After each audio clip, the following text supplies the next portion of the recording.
If you can keep your head when all about you are losing theirs and blaming it on you, if you can trust yourself when all men doubt you, but make allowance for their doubting too, if you can wait and not be tired by waiting, or being lied about, don't deal in lies,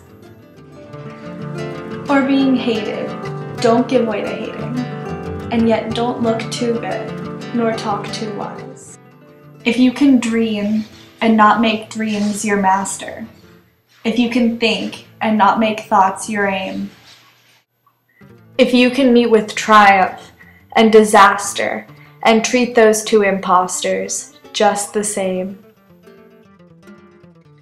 if you can bear to hear the truth you've spoken, twisted by knaves to make a trap for fools, or watch the things you gave your life to broken, and stoop and build them up with worn-out tools. If you can make one heap of all your winnings, and risk it on one turn of pitch and toss, and lose and start again at your beginnings, and never breathe a word about your loss.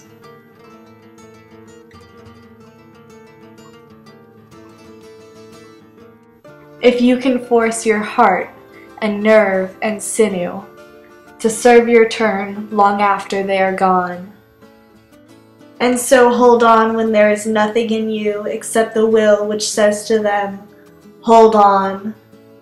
If you can talk with crowds and keep your virtue, or walk with kings nor lose the common touch, if neither foes nor loving friends can hurt you, if all men count with you, but none too much, if you can fill the unforgiving minute with 60 seconds worth of distance run, yours is the earth and everything that's in it, and, which is more, you'll be a man, my son.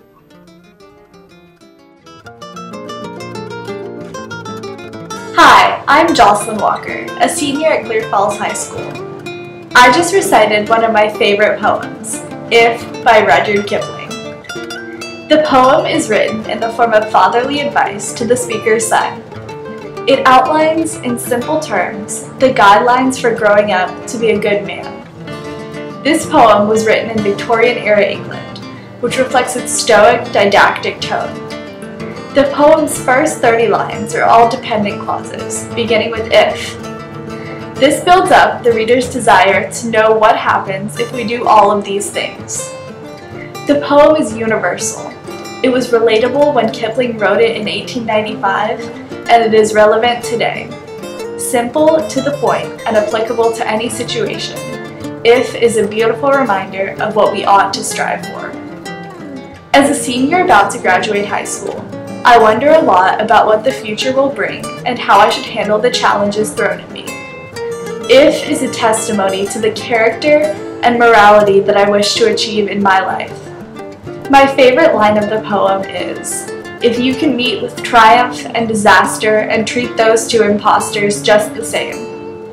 This personification brings me back down to earth. Success does not last forever. Failure does not last forever. It is impossible to achieve all of the things Kipling asks us to do. However, just because we perceive something as impossible does not mean that we should not attempt to get closer to perfection. As I move on with my life, Rudyard Kipling and his poem If constantly motivate me to be a better human being. And by being a better human being, only then may I achieve true success.